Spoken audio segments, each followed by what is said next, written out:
Bonjour, alléluia. Alléluia.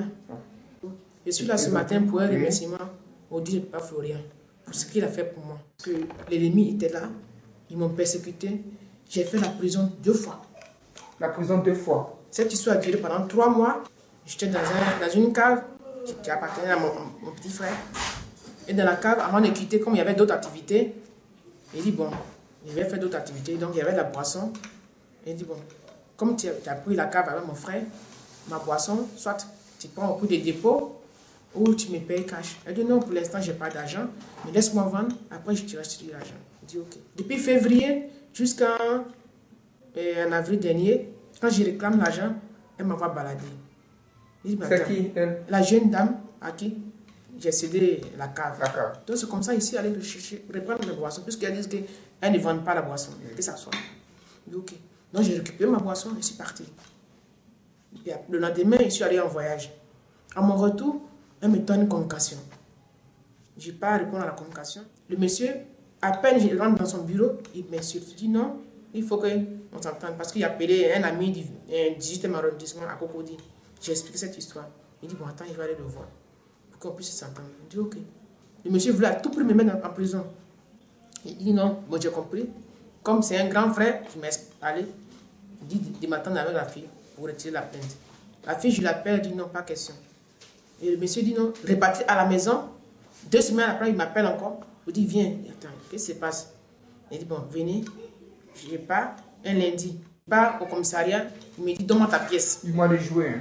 Oui, donne-moi ta pièce. Je donne ma pièce, mais ta mère, il faut l'appeler. Il dit ok. À peine elle arrive, il m'appelle de côté, il dit suis-moi. Il s'est emprisonné.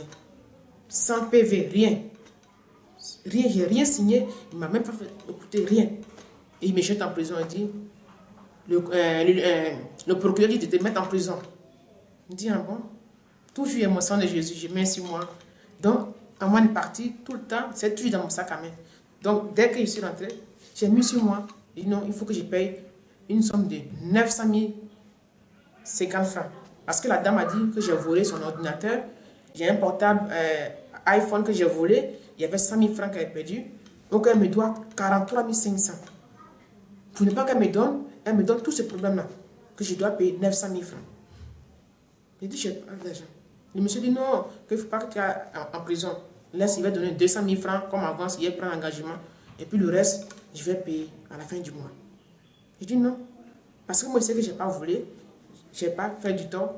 Laisse-moi, s'il veut m'accompagner, au niveau du 26e, de la marque, laisse, Dieu va agir. Je dis non. Je dis non. Moi, mon Dieu, là, c'est pas comme ça qu'il agit. Le monsieur dit forcément, il faut que je m'aille. Ils m'ont dit de sortir de la salle, ils ont signé les papiers derrière moi. Il dit bon, dès que je suis sorti, je suis allé au niveau du plateau, à leur service, voir ces grands patrons, et j'ai posé plainte. Parce que c'est un troc qu'ils ont fait entre ma libération et par mon argent. Et ils ont fait le troc. Donc j'ai dit, ça, c'est pas normal. Que moi, ils m'ont fait du tort, c'est moi, je dois payer. Donc quand j'ai posé la plainte, ils m'ont dit non, va communiquer à lui, l'argent c'est encore dans les mains, ils vont te restituer. Je pars, le commissaire dit, non, bon, attends, on n'avait pas repris l'enquête, on va reprendre l'enquête à 0. Viens lundi. Il dit, attends. Donc ce que j'avais fait là-bas, donc c'était amusement. On doit reprendre l'enquête pour me rejeter en prison. Ça, je ne parle pas. Donc j'ai appelé encore le patron au plateau. Il m'a dit non, reviens immédiatement et puis tu vas taper ton PV. Et c'est parti. Et ils ont tapé le PV du monsieur. Il devait venir. Donc quand il est arrivé au plateau, il dit non, que moi j'ai refusé de signer le PV. Voilà pourquoi. Et d'ailleurs même, ça fait 1 mois que cette histoire a traîné. Normalement, à longtemps, il devait être en prison. Il dit non. Et le monsieur, Dieu merci, c'est un musulman. Tu as fait une vision. Tu as dit à celui qui m'a accompagné pour faire les démarches que le lieutenant, comme il savait que ça ne tournait pas à sa faveur, lui et le commissaire, ils sont allés faire fétiche pour qu'on puisse retourner la balle contre moi. Le lundi dernier, on m'a dit de venir, que celui qui a pris l'engagement, il dit non, c'est fini, il annule l'engagement, donc je dois payer les 700 000 francs qui restent. Il dit ok, comme mes activités sont là, ça va me bloquer, d'accord, je vais payer. Mais pour l'instant, je n'ai pas d'argent. Mais attendez, lundi, je vais vous amener 100 000 francs. Mais le 10, je vais vous amener 200 000 francs. Il dit, ok, donc tu peux envoyer 100 000. Je pars avec les 100 000. Il dit non, c'est bon, on ne prend plus les 100 000. Il faut qu'on te défère. Parce que tu as posé plainte contre moi, donc je retourne là-bas contre toi. Parce que le procureur dit, j'étais en prison. Donc le lundi, on m'arrête encore. J'ai toujours mon sang de Jésus. Donc elle est partie. J'ai fait ce qu'il faut avec le sang de Jésus. Et puis j'ai remis mon sac à mon petit frère. Il dit, allez-y. Ils m'ont mis en prison le lundi. Et le mardi, à 8 h, ils m'ont déféré au plateau. Donc, Dieu, il est Dieu. Il a mené encore la même personne qui m'a accompagné pour faire le dossier. Quand on l'a appelé pour dire, ah, ils m'ont arrêté, lundi, mardi, on doit me déférer. Il a appelé, il dit, bon, allez-y. Chez un monsieur, un procureur. Donc, quand il a expliqué mon histoire, le procureur a dit, attends, mais ça, c'est pas normal. Il dit, donne-moi son nom.